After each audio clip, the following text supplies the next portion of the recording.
let's have some motherfucking fun. Yeah. Hey, yeah. Welcome back to The Tomb, everyone. This is part 2 of the season finale, A Black Tree Reunion. Enjoy. But let's bring it on a little bit of a lighter note. Prostitution. So, do you guys think that it should be legal? All right, let me pause. I have to go to the bathroom. Nah, guys, but in all seriousness, though, like, what are your thoughts about like prostitution? Like, should it be legal? Should it be like decriminalized, or like should there be stages to it? I personally, I think it should be 100% legal. I can get into the reasons behind it, but I want to hear from you guys.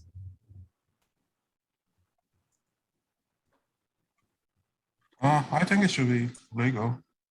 Yeah. I mean, I don't know if this is gonna sound bad, but if only me fans can be legal, then yeah, prostitution can be legal too. And can you say that again? Only me fans. Oh, That's what they call it, right? No, OnlyFans. Only fans. Oh, yeah, that. Yeah, if that can be legal, then prostitution can also be legal too. Yeah, really, if porn in any sense can be legal, then prostitution should be legal. Yeah. I too think it should be legal. Partially because, like, one, it's always going to be there. let's just be honest. Prostitution is always going to exist, and like Oldest profession. Exactly. And if it exists, like, let's not criminalize it just because, we think God told us to.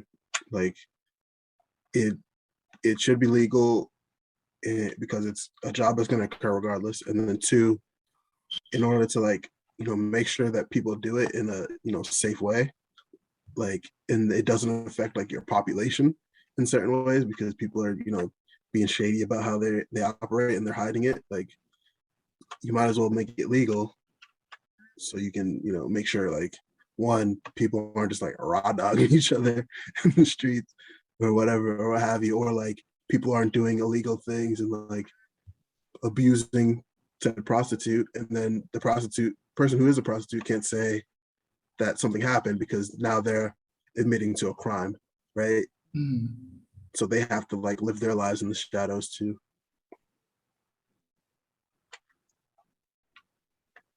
Kevin? Sorry, I was just taking a drink. Yeah, I think it should be legal. That's like the same that they say it's like, sex work is work. For a lot of people, it's like what they sort of want to do. I feel like there definitely needs to be some caveats to that to protect people who are, in the industry. There needs to be certain protections in place to prevent, trafficking of, minors and all that stuff. But it'd be a lot easier to do that if it was legal.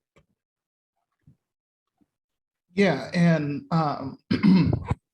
a couple of weeks ago, because I was talking to someone about it, and I actually looked it up. There are very few studies because of just how widespread it's like frowned upon. But I think it was either Thailand or Singapore. I forget which one. But they actually did a study and found out that like there was a correlation. Remember, correlation is not equal causation, but there was a correlation between when they legalized prostitution and the amount of sexually transmitted diseases and actual sex crimes.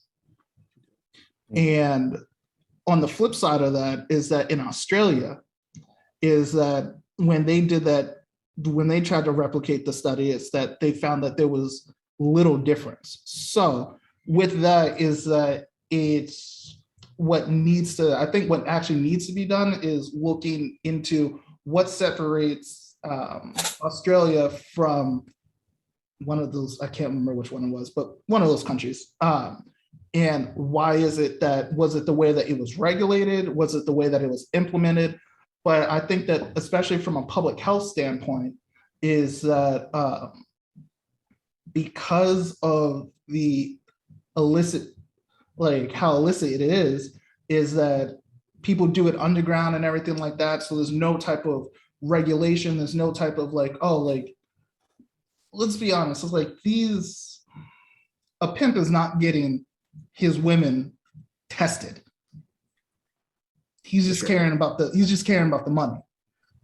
And if it was legal, then there'd be some type of regulation. Because I know in Australia what they do, and the comedian Jim Jeffries has a joke about it. It's just like women at brothels, they get tested, I think twice a month or something like that.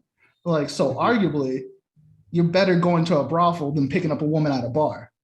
It's like you don't want to have that conversation because it's not an easy conversation to have. But I think it's definitely like, from a public health standpoint, if it's implemented correctly, regulated the way that it should be, it doesn't pose it doesn't pose a threat to the public's health. Isn't it legal in Nevada, or is it just Vegas? Or Is it Reno? I'm not sure. yeah, I know somewhere in Nevada it's legal. Prostitution is somewhat legal. Like brothels are legal. Are you sure you're not thinking of Texas? I think it was Texas, because they have a place in Texas.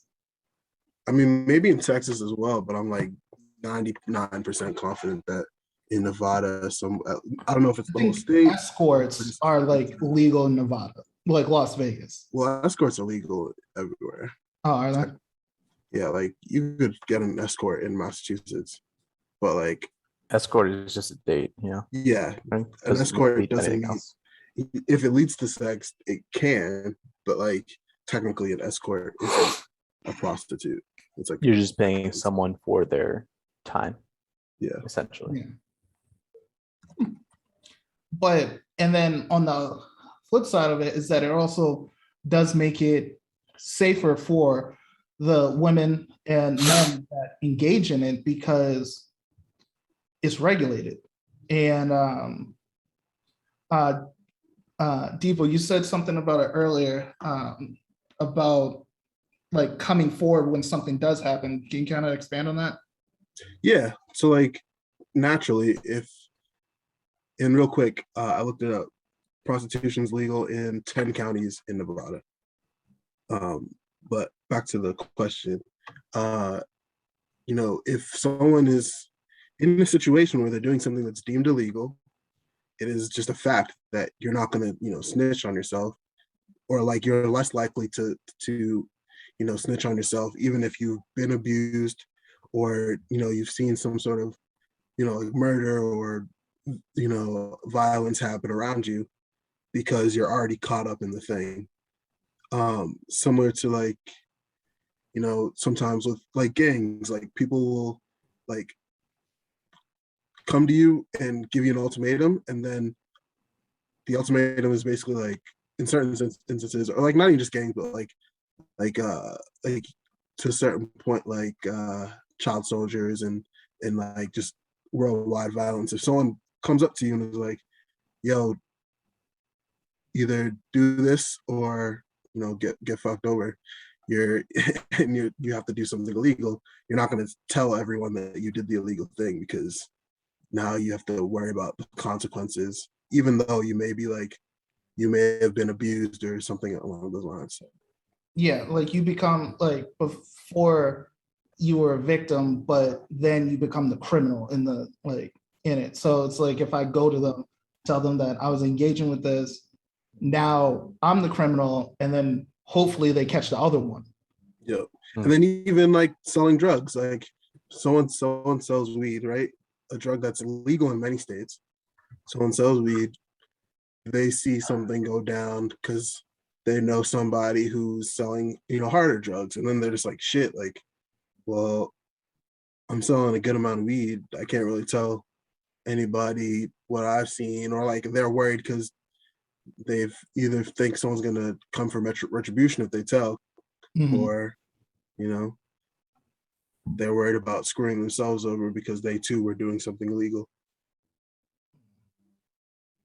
So, what do you guys think the social impact would be if they actually did legalize it? Long term or short term, I guess is the question. Both? I think short term there would be a lot of, at least in America, right? I think short term, in areas where it's like super, super Christian or like super religious, I would say there's going to be some sort of negative sentiment generally. And I think long term it would be great because one, people would just have more conversations about sex and protection and preventative measures and things of that nature. But of course, I think there would still be a period of time where it doesn't get worse before it gets better, but like it's definitely not good. It's going to be an A little adjustment bit. period. Yeah, for sure. I feel like it would be a little bit kind of like how the legal marijuana industry is right now, where the most progressive states sort of implement it, and then you have the more conservative states being all against it. And it's sort of a cultural divide where Yeah. it's like some people are for it, some people are against it. And, deep down, like sort of like religiously, there's like huge aspects of it kind of conflicting with today's culture. And at the end of the day, kind of like how the weed industry right now is like the people who are profiting off of it the most are not the people who were being incarcerated by it at the beginning when it started. Yeah, and you brought up a very good point, is that if it were to be legalized, is that what is the implementation to phase in the people that have been a part of it? Or have even been arrested because of it, right? Yeah, like where do they get, where are their records expunged because they were, detained for something that was illegal that all of a sudden isn't because, a majority is for it in these certain states. Yeah. And because it's definitely something interesting because like with the marijuana thing, it's just like you have to get a permit to have a building that sells marijuana. It's like, so are they gonna ignore like background checks, or would they have permits for, well, they definitely would have permits for the buildings, but like would an ex-pimp be able to then get a permit and just be like, all my Probably not. Yeah, the way that they've been handling the marijuana situation, besides in Massachusetts, right, Depot? Like, haven't they been trying to do some equity justice type of thing with? They're trying, but there's still limits. It costs a certain amount of money to even start one of those businesses. Mhm. So, like, really, what they should have done is started off with like micro businesses. And I think not Detroit, Michigan and Chicago may be implementing like micro businesses, but basically allowing people who don't have a lot of funds to start businesses, either at the same time or before the big freaking corporations come in and just buy everything out. Okay. Yeah. All right. That's pretty good then. Fosa, what do you think the social implications could be? I mean, like Deepa said, at first there's going to be chaos. There might be good and bad, like results from it. Like, it might mess up a lot of marriages. At the same time, it's providing some kind of financial relief for a lot of women. And some men, remember? And some men shed. Guys can be prostitutes. Yeah. That's true. Honestly, they probably make more money than it is too. Yeah. To be Yeah, honest, they're dealing with the 8s and 9s. I mean, Uh, probably. On your 30-point scale, right? Yeah, I'm the 30 Yes. point. Yeah. Obviously on my 30-point scale. Because like a 20 spot, like from a 23 and up, they don't need to have any type of game, any type of charm, any type of, they just need to physically be there. And people will just Yeah, but maybe they don't want the baggage, right? If like someone's in a relationship, right? Say you've got an older woman, she's in a relationship, and she's like, yeah, I just want to, like, I love my husband, but I need to get away from him or something. I need to, fill out my fantasy, but I don't want this person to like be related. Like, I don't want this person to follow me, like know me, like know where I live. I don't want it to like be a true quote unquote relationship. They want like, just an experience, right? 28 could theoretically do that. The likelihood is probably low, but But I was about to, yeah, because I was about to say is like you're acting like men are the one that is put that in most relationships push the emotional baggage on women. it might. I'm not saying that they're pushing the emotional baggage on women. I'm saying maybe there's a situation where a woman is like, yeah, I don't want to break up with my partner, but I need a physical connection from somebody else. It's called an open relationship. I mean, Because I'm saying it in terms of a 23 and up. yeah, Like she's not gonna have They a could. problem. She's not gonna have a problem finding someone. Like more so when I talk about like the legalization and things like that in the social context, it's like for the most part, it's going to benefit men. Men that A, don't have game, B, that are ugly, and C, that might be the quote unquote high value man that doesn't want to have to spend his time trying to court and do all these other things. It's like, and then with D is it is going to for the male prostitution side, it's probably going to be geared more so towards the women that are not that attractive. Let's be honest. probably. I'm just saying there's a niche that eventually will be filled. Very small niche, like 0.01%. But sorry, I didn't mean to cut you off, Aposa. Shit. What was I saying? Oh yeah, long term, it might like settle down, but there will be pushback, like especially from females, wives and all that. What else?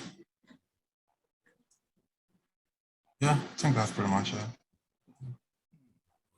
And the reason why I say that it would be more geared so towards men is because it's like I've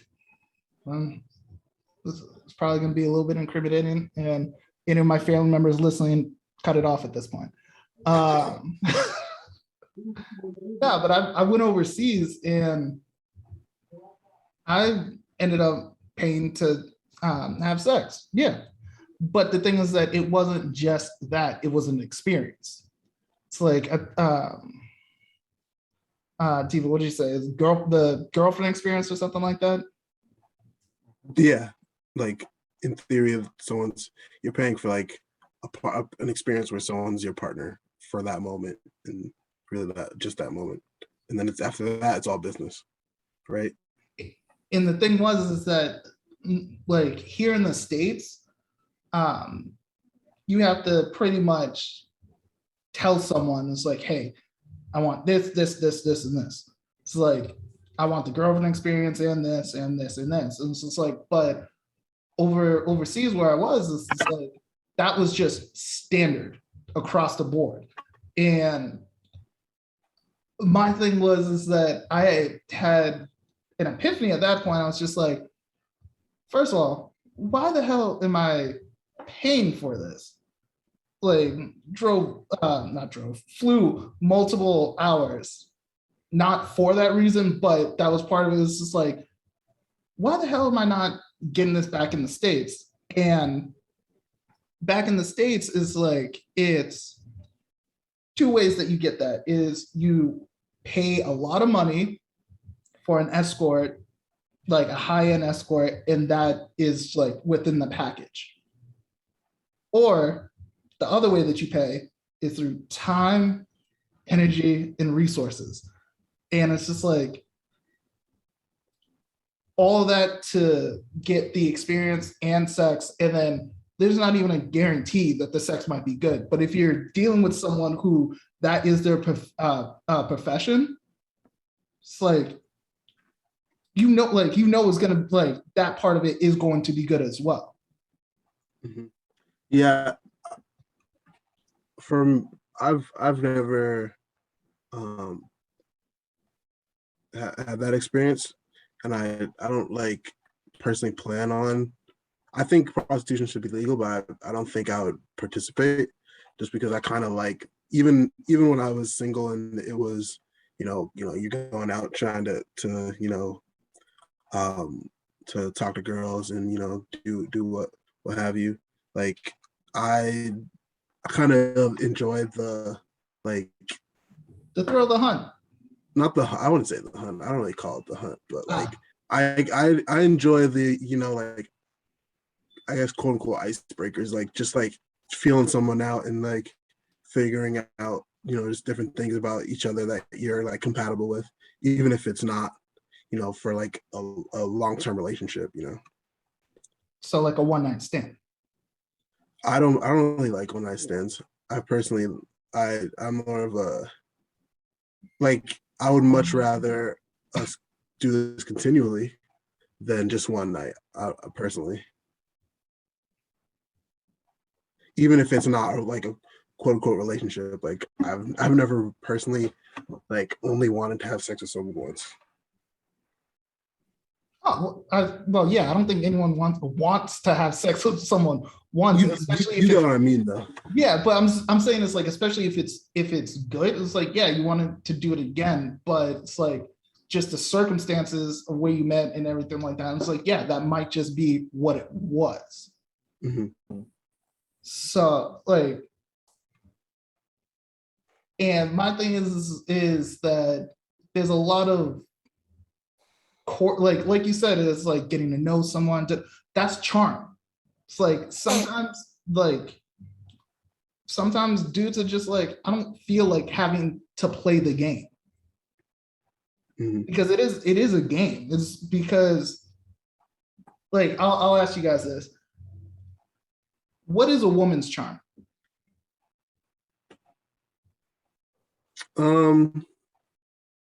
Let's see. I'll let the other two go first. Probably the way she presents herself. So physical appearance, okay. Her looks, yeah, that kind of stuff. I feel like personality plays like a deep part of it too, Yeah. just the way she like talks about certain things or other things. I don't know, physical appearance is definitely like a big factor in it. Like, I'm not gonna lie, like anyone, like a guy would be lying if they said physical appearance wasn't like one of the main factors that they see in a woman. Mm-hmm. I would definitely agree. I think physical appearance is part of it, but like I also think, kind of like Kevin was saying, personality really can really set you apart. Because, right, you got 230s, right? You got 230s side by side, and one of the 30s is just like a social block, like like the classic ditzy, like, oh wow, that's great, that person. Or you got someone who can actually like have a conversation with and like talk about exciting things. That's obviously going to get, that's, for me at least, that's gonna be what I perceive as charm. Like someone who can talk about certain things that we're both interested in and really like excite me.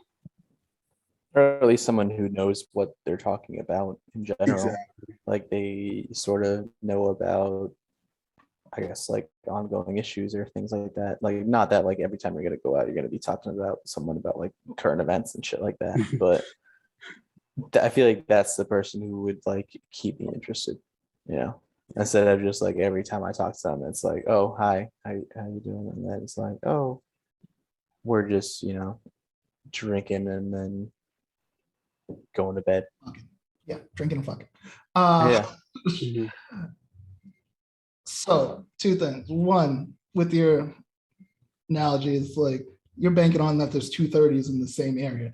But second is that now I want you to answer honestly.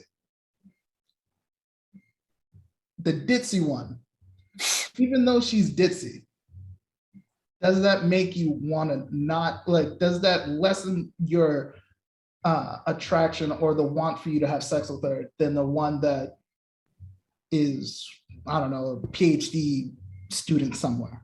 She doesn't have to be a PhD student. She could just be like an entertaining human being. But I think yeah, to a certain point, because there have definitely been times where I've talked to someone and been like, wow, like you're a child. Like I don't want to have anything to do with you. Like, you know what I mean? Like you are mentally a child, and I don't know how you've existed to this point. But we're talking about 30s. You can have 30s who are But the thing is that the scale is built off of just like physical sexual appeal. So you're saying that they are at the height of it, and that because of what they are saying, honestly, that it's like you're gonna be like, like. And here's the thing. Here's a way that, and you're slick because the way that you set it up is that because you put options, you put two options of the equal thing. I'm saying is that if you meet a 30, it was just the 30, and she's ditzy, are you gonna be like, you know what, you're ditzy, and just walk away and hook up with the 16? Well, no. Well, No. I'll be lying to myself if I said, because obviously there are 30 on my sexual preference scale, right? Yeah. When that 30 happens, like you're not going to be like, oh, she is dumb. Like, yeah, I don't know. It's like hard. It's hard to explain. It's like you're not going to be like, oh, I'm not going to sleep with this one person who finds me attractive as well, just because she can't hold this long conversation. It's like there's some sort of hedonistic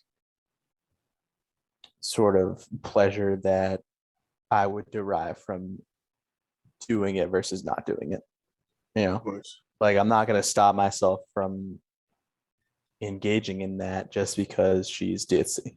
And at the same time, there's that like fetishization of the ditzy woman who like isn't all that like smart and like doesn't really know what's going on like at all times, that I feel like some people find attractive as well. For sure. Yeah, those are people that literally just want trophy wives. Yeah. I mean, but do you see what I was getting to is that like when you like I feel like there's a difference between try to make it seem like you introduce options like, oh, I'm a better like, but when it was just you had that right in front of you, it's like realistically to an extent, guys don't really care what you say. If we're courting with you and we're trying to have sex with you, it's like you don't really have to say that much. We do most of the charm. We are the ones that are charming you, making us likable to you, that you say is like, you know what, like, yes, I will have like, I will sleep with this guy.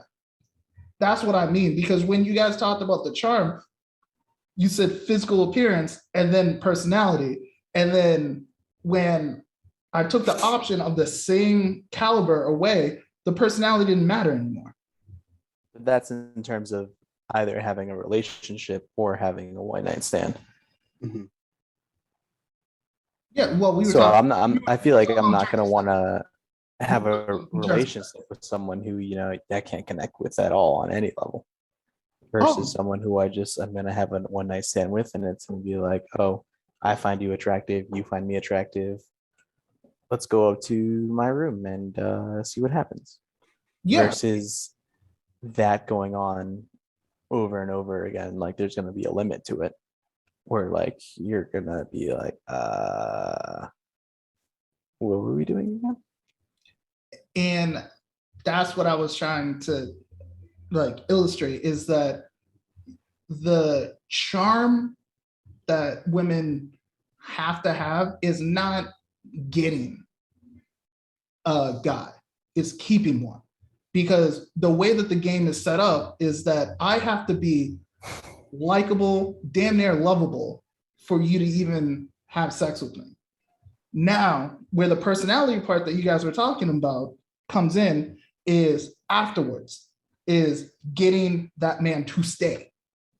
That's where the personality comes in, because now it's like, oh yeah, she's cool, she likes this, we can talk about that, da da da da da. It's like that's where the charm comes in. It's not in the initial interaction and like having sex and things like that. It's like because that's what we've had to do because of the fact that like of so much rejection of just saying hello.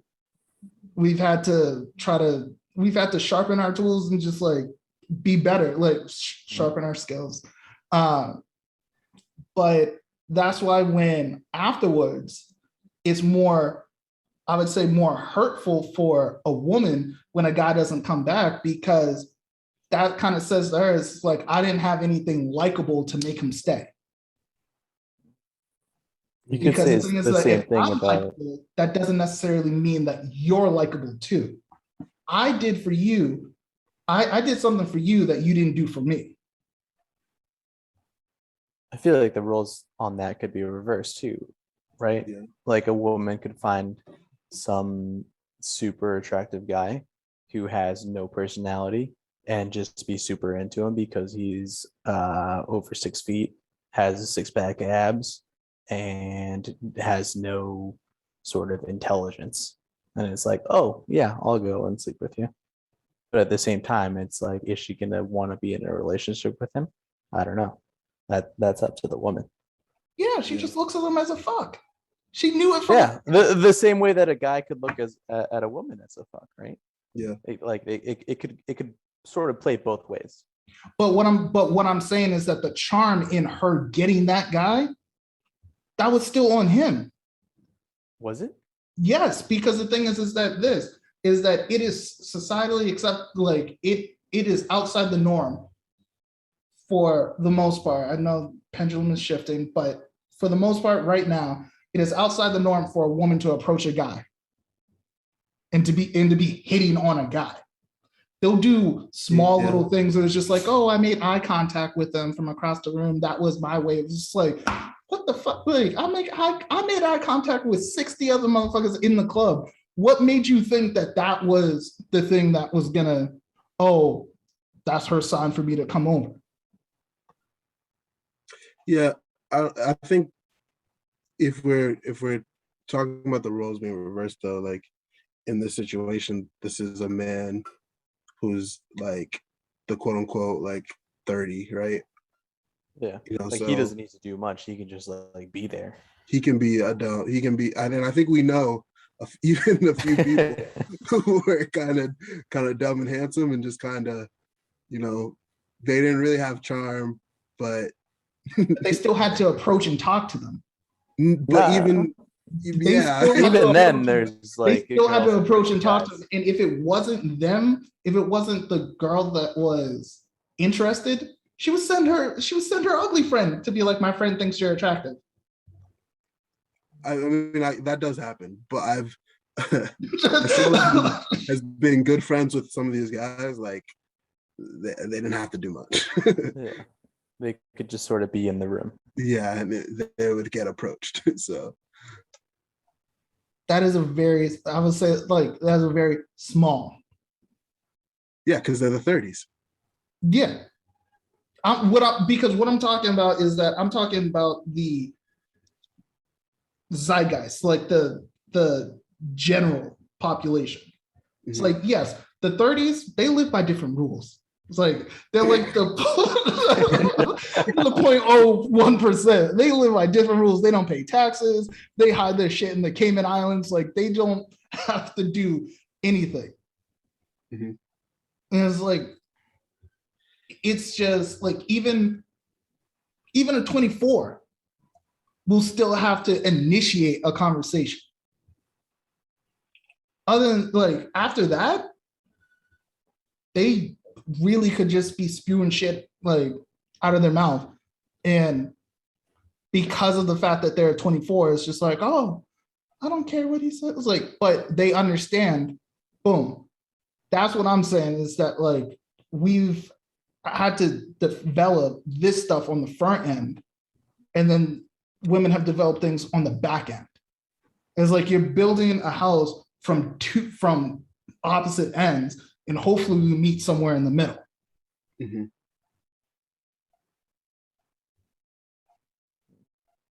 So I guess what's the next question about this, or what is the question about this to be answered? Oh no, that's stemmed off from the whole girlfriend experience and everything like that. Mm-hmm. But yeah, that was just my experience when I went overseas. And personally, I just decided that I'm just not going to play the game anymore.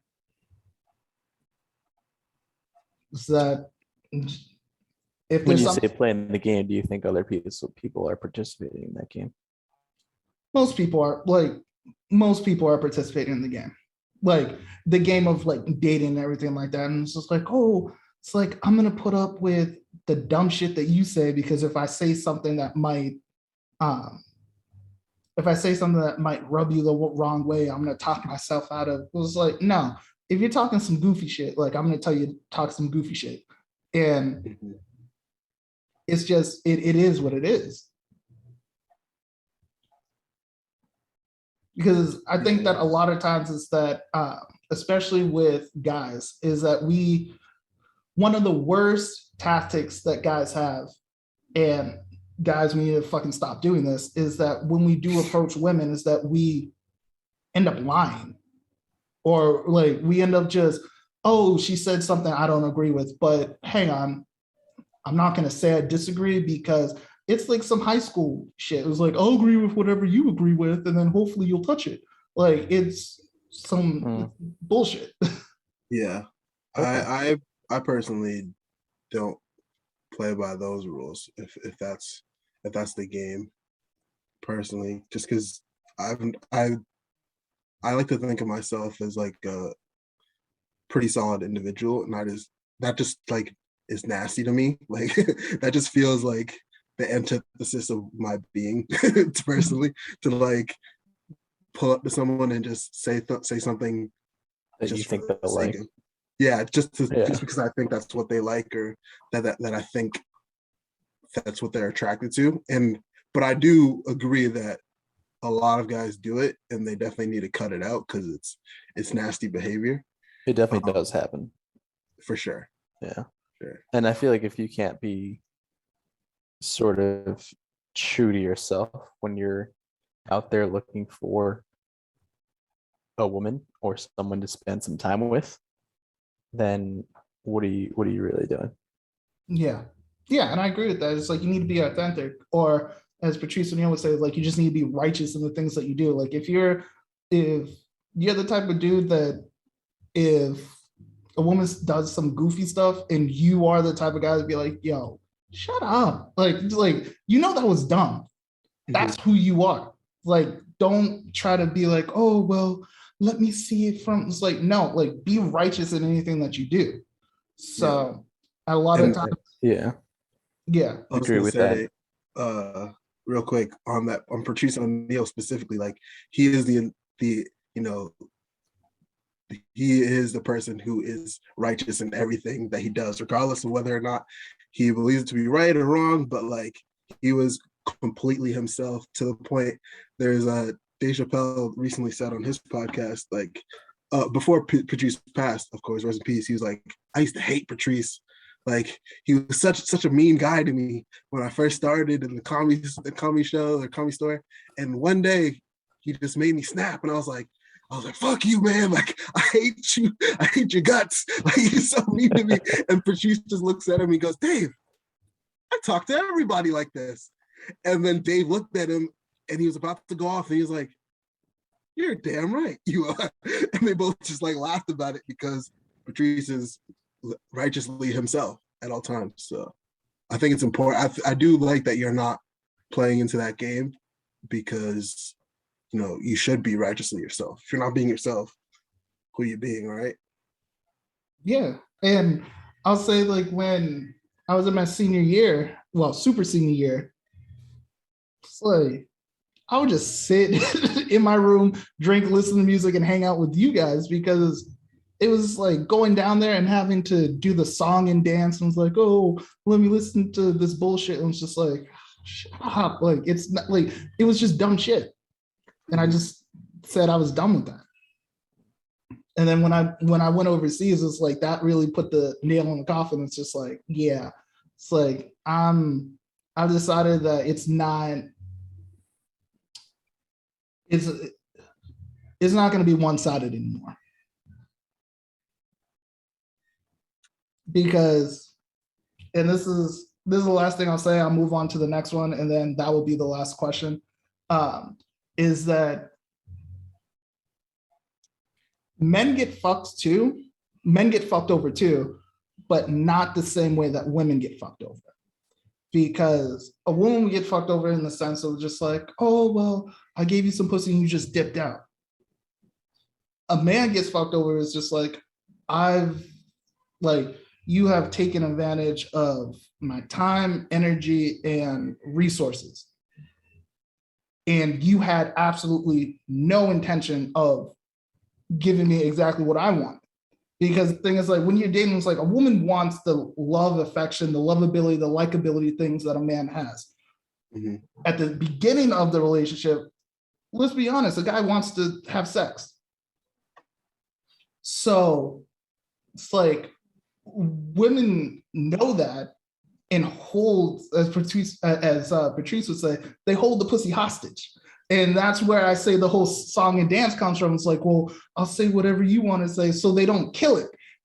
Like, so I've realized that in the past 3, not even relationships, but interactions that I had with women, that's what was happening, is that they were getting boyfriend experience without the boyfriend commitment.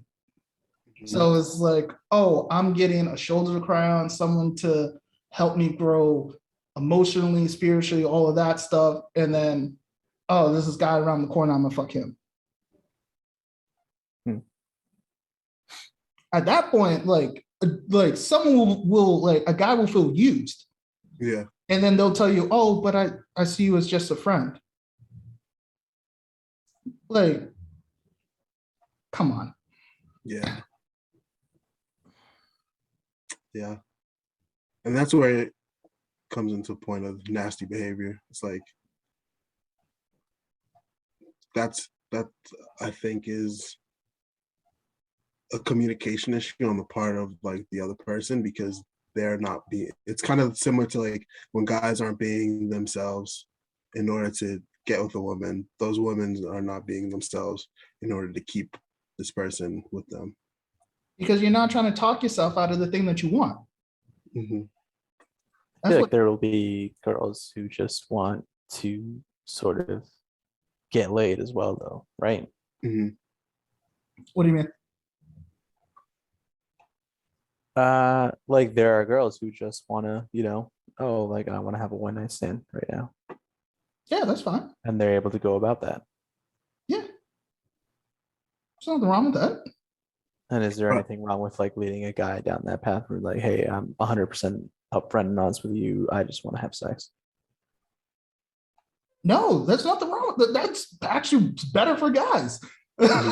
Because now we don't really have to do the song and like to the extent of which, like, yeah, we're not gonna be an asshole and be like, hey, all right, come to the dumpster, let's go have sex. Like, no, we're still gonna be gentlemen. Most men will be gentlemen, but we don't have to play into the game. It's like, oh, well, is she not? Blah, blah, blah. Let me try to shake and move and say the right things. It's like, she's like, I'm just trying to fuck. It's like, just don't say the wrong things in this 30-minute span of us talking, and you good. Got it. Okay.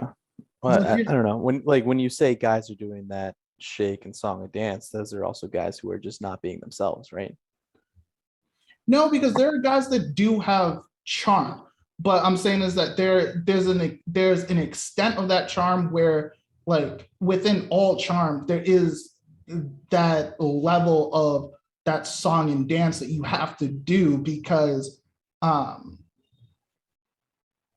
some point she is going to say something you don't agree with. If you agree with if you agree with everything someone says, then you're not being like authentic. It's like, so it's the level of charm where it's just like, is this a battle that is worth having at this moment to get to the end game?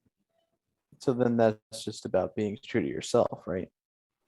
Like if you say, hey, I'm not willing to give in to this one thing, I'm gonna be like, hey, no, you're wrong. I don't believe that you're right in this situation.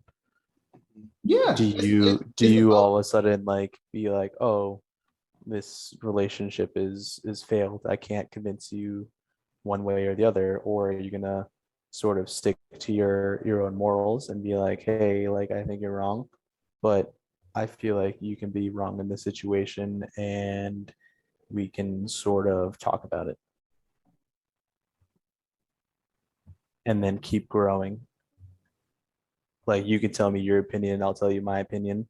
We don't have to agree, but the fact of just talking about it is growth right there for both individuals.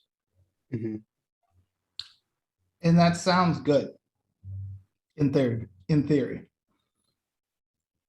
But being someone who talks a lot and likes to be theoretical about a lot of things is that it doesn't really work out. You end up being a friend. Because then it progresses past the charming and everything like that, and you're challenging them like intellectually and things like that, and it's just like, now it's just like, well, because I've gone back and looked at it, and it's just like, oh, I could have if I just shut the fuck up about some things. And but that's the flip side of it, is that as soon as a woman is challenged, it's like, I'm not gonna. It's like he's being more aggressive, like not even aggressive physically, but just cerebrally. That's not even a word. Intellectually aggressive. And Well, I guess. So does it begin with like you being like, hey, I want to have a relationship with you, not a friendship relationship? Like, this is something that I'm engaging in because I want to progress physically, sexually. Or is it, hey, we're talking, what's good? Oh, you've been going through this. Hey, I've been going through that. Like, oh, where I'm not setting this up as not a friendship. I'm setting this up as like, hey, physically, sexually, I like you. I want to have this be a relationship. Or even if it's not a relationship, I want this to be one night stand. Or I want this to be us going out and maybe we have sex a couple times. so let me ask you this, is that outside of like women in your friend group, when you have approached a attractive woman, how many times have you said it's just like, I just want to have a relationship with her? How many times have you gone out to a club or something and it's just like, we're gonna find relationships? I feel like you never really establish that. You like, if you're going up to an attractive woman in the club, most of the time it's for either a sexual reason. I feel like sorry, not most of the time, 100% of the time, you're going up to them, oh, I want to have a sexual relationship with this woman. Yeah, so trying to establish, oh well, I'm just trying to like the But are you approaching them in a club? This is the question, right? Like, are so you making that clear? Are they making that clear? let's be honest, it's like most of the time when people like those are the social hubs. Those are like clubs and bars, that's where most people interact unless you are an avid Barnes and Noble goer and you just met some girl in the fictional literature section. Like Nah, you gotta go to Target. Target. Yeah, Target's where it's at, I've heard. if you're trying I've to meet heard. women, you gotta go to Target. Want to find single moms? They've got that dollar Bro, section. first of It's all, I'm fucking. aphrodisiac. first of all, every woman across the face of the planet loves Target. Also, I love Target. Same. Like, you It's go just a great there place. and you peruse for like 30 minutes and then you dip. Fact. Maybe you buy some things, maybe you don't. Wait, are you just walking around Targets? Most likely you buy things because it's Target and everything's so great. It's not like it's like an everyday thing, Ollie. It's like, oh, like, hey, I'm gonna go to Target today. Like, I have one thing I need, And you but end I'm, up but I'm coming a, out but I'm dead. gonna walk around for 30 minutes and see if I need anything else. Exactly. I feel like Yeah, maybe you've been looking in the wrong places, man. Gotta go to Target. I'm on a mission. I'm actually being serious. I'm on a mission when I go to Target. Like, I go there to get my shit and leave. I mean, that could be Wait, the so whole you thing tell with a me I need to relationship go too, right? find You love you at a go Target. there. What? I need to go find a relationship at a Target. Well, are you looking for a relationship? And are the people going to Target also looking for a relationship?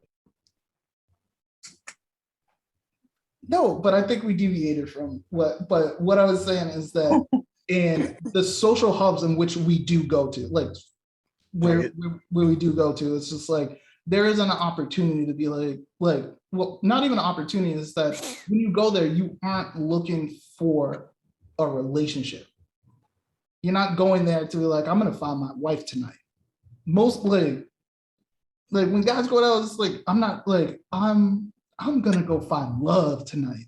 No, that's not what is in our mindset. So when we're having these conversations and when you ask us like, well, did you make it clear it's like this is a friendship or a relationship? It's just like I approached you in a club. What did you think? Okay. Yeah. When you put it that way, it's like, yeah, that's a sexual relationship that you're looking for. And that's why I say that's when the likability of a woman comes in.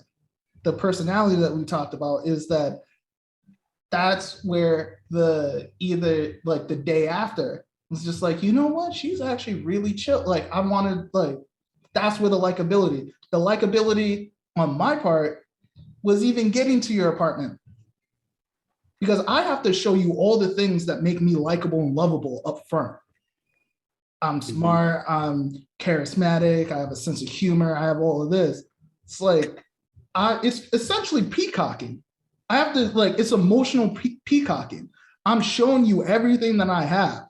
And then you have to decide, okay, yes, it's you.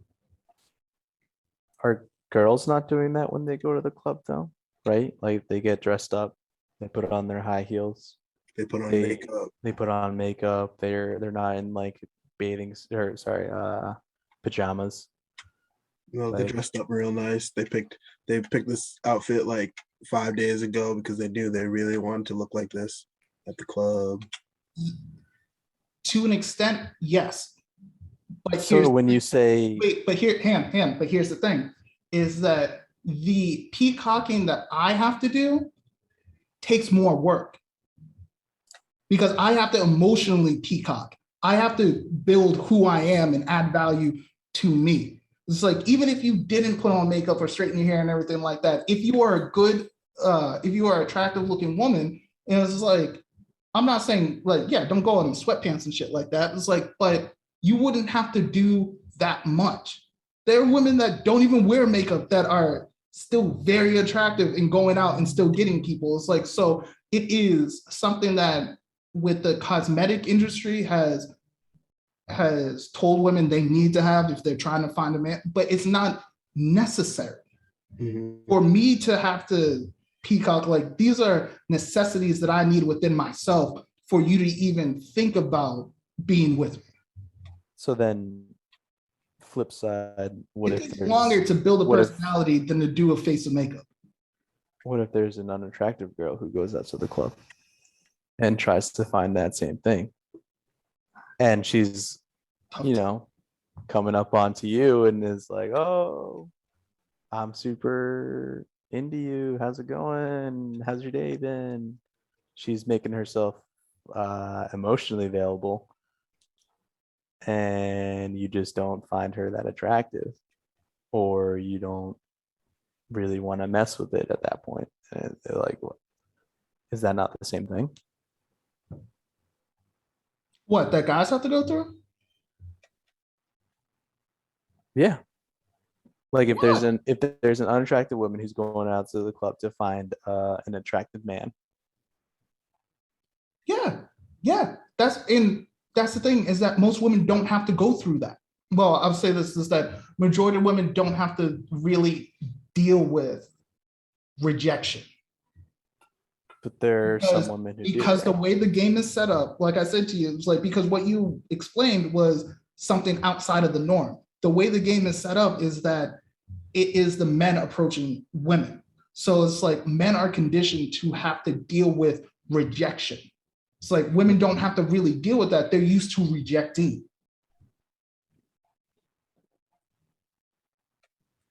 So that when, like, that's why it's like, it's on the back end of it is that they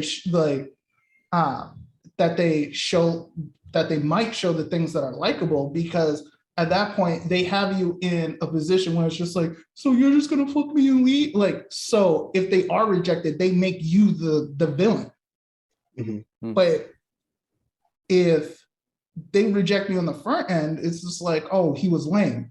But if I say to you, it's just like, I'm not sticking around because you were lame, now I'm the villain. It's two different sides of it. But the thing is that one side is given more weight to it, so that it's the guy is vilified for not sticking around. But it's like, so you want me to stay with someone that I don't even like? I don't even hang around friends that I don't like. Mhm. You want me to stay around you and I don't even like you? I guess that depends. That depends on, like, do you care what people say in that situation? Like, if you're true to yourself, right, and you go out with someone, do what you got to do, and then you go to that person the next day and you're like, oh, like, you're not really who I thought you were. Like, you're kind of like not really appealing. You're not, you're kind of like a boring personality or whatever, and you don't want to see them. Like, Mhm. If that's true to you, then I don't see an issue with doing that. So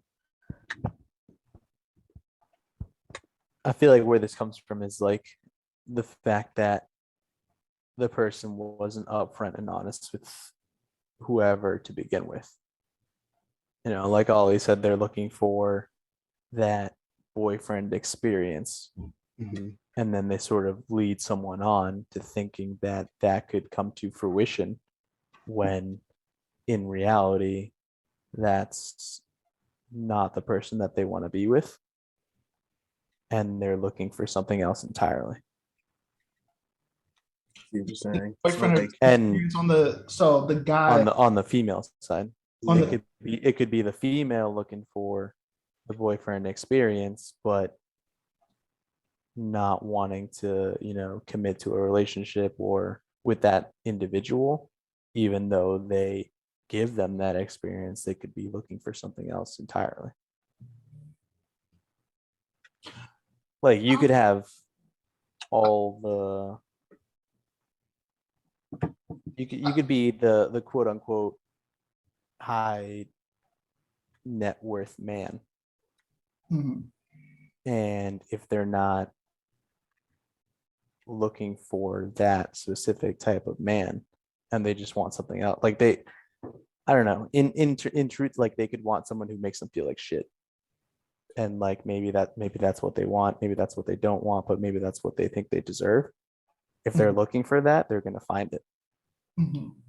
But at the same time, they could also be wanting someone to build up their own self-esteem and make them feel like they are worthy while they go after something that they know is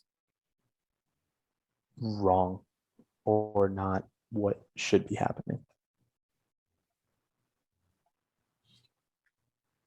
So you said that they would go after like an asshole, knowing that like Yeah, they know they know that person's an asshole, but that's what they're going after. But at the same time, they could be like leading someone else on and being like, hey, I'm kind of dating this asshole, but I kind of want to make myself feel good. So I'm going to see what else is there and have this one person build up my self-esteem a little bit by being sort of kind of giving me the boyfriend experience. all right, there's so many levels to that. There are, and it's, I mean, I don't know, it's like kind of messed up, but Yeah, it can happen. yeah. Like, It's like I'm with this guy that like, and that doesn't treat me right, or like, because there's so many, when we say like, oh, he's an asshole, it's like there's various different levels to that, and we're not talking about the extreme versions where it's like you're like hitting someone or being emotionally abusive to someone. That's not what we're talking about. But the thing that we're I guess Well, we could be talking about someone who's emotionally abusive. I feel like that happens pretty often. yeah. well, I mean, but the thing is that what we're I mean, okay, so are you talking about someone who's emotionally abusive, that's like he beats me that like he emotionally beats me down every day, and then like I go out trying to find some happiness? That could be the case. Yeah, then she should leave him. I mean, she should, but maybe she's not, at that point in her life, or maybe she's not that in tune with her own sort of, I don't even know how to say it. Like maybe she's not that in tune with like who she wants to be with, Like then what she needs. or yeah, but that's the or maybe she thinks she deserves this, but at the same time deserves something else. And then at that point, it's just like I mean, but that's saying you want negative and positive at the same time. It's just like, and that's the thing, is that if you don't know if you don't know, I don't want to say exactly, but if you don't know at least a framework of what you want, don't get into a relationship.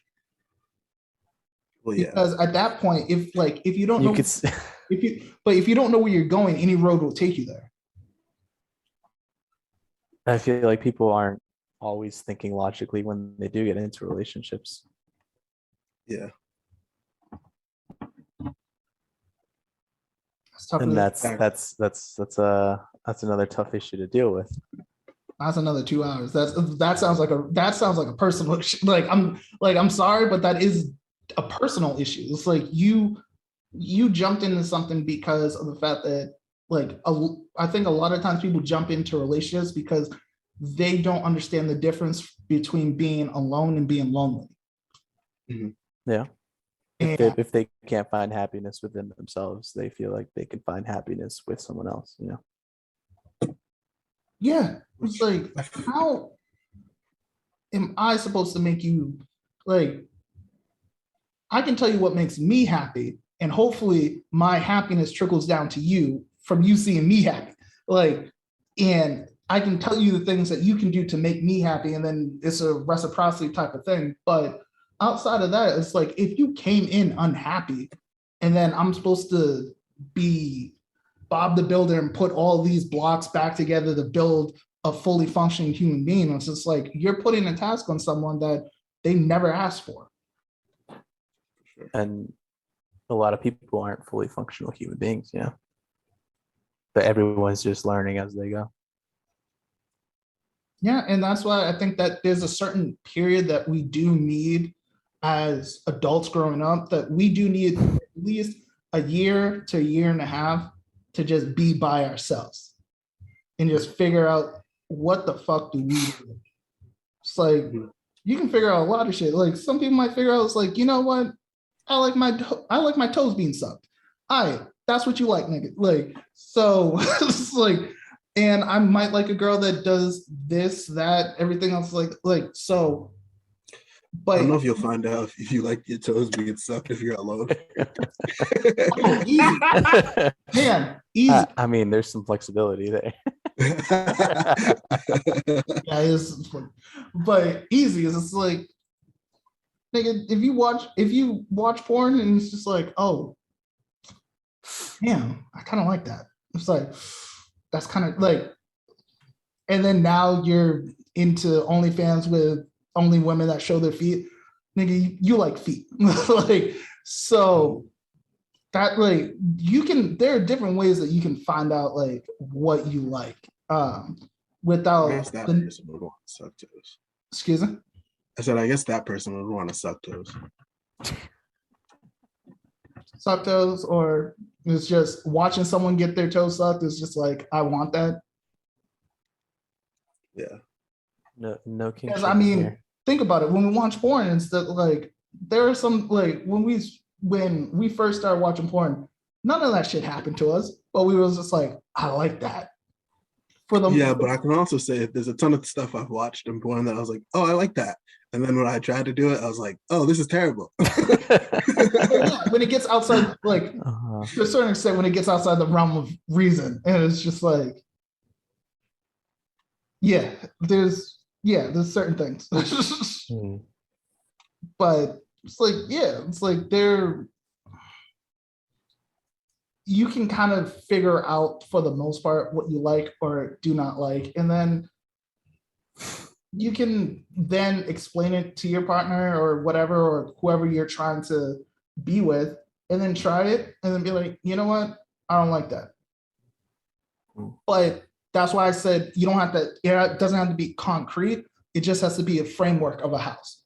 It just has to be the wooden spokes and shit like that. It's like, and then from there we can fill in the electrical and the floor plan, and well, no, not the floor plan, but the electrical and everything else in the walls, but at least have a framework so that you're not getting into these situations like Kevin was talking about. It's just like, well, this is all that I deserve and everything like that. And it's like, but I think I deserve this. And it's like, that's an indecisive person that doesn't know exactly what they want. So they're letting someone else build their house for them.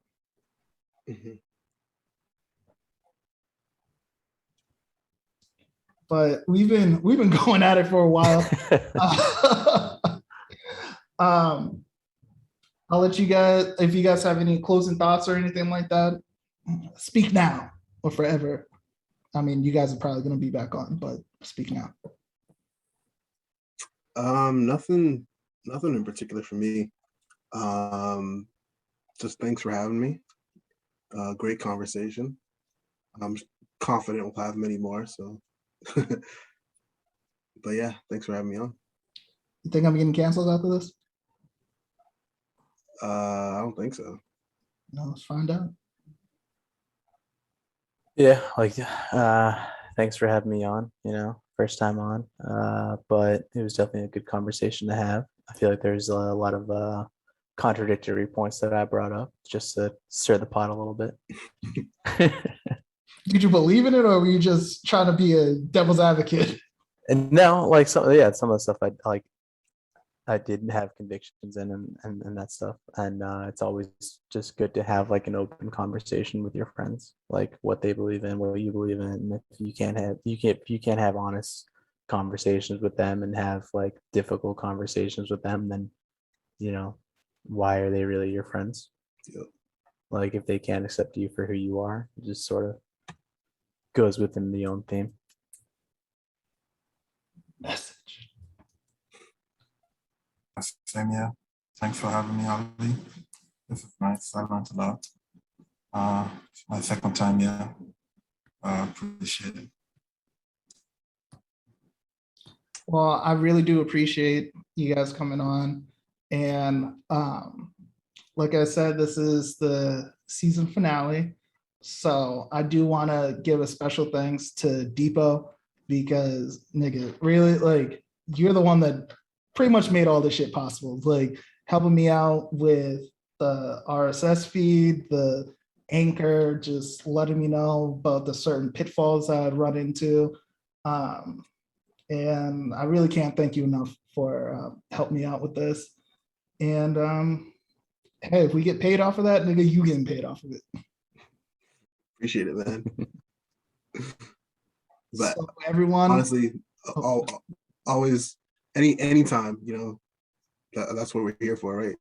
At this point, we're family, So, if you needed any help with anything of this, I was gonna help you regardless. But I appreciate you. Of course. I mean, I'm a big proponent in bringing people roses while they're still here. So, here are your roses again. So everyone, that has been another episode in the first season of Tomb Talks with the Pharaoh. And I will see you guys for season 2. Stay tuned.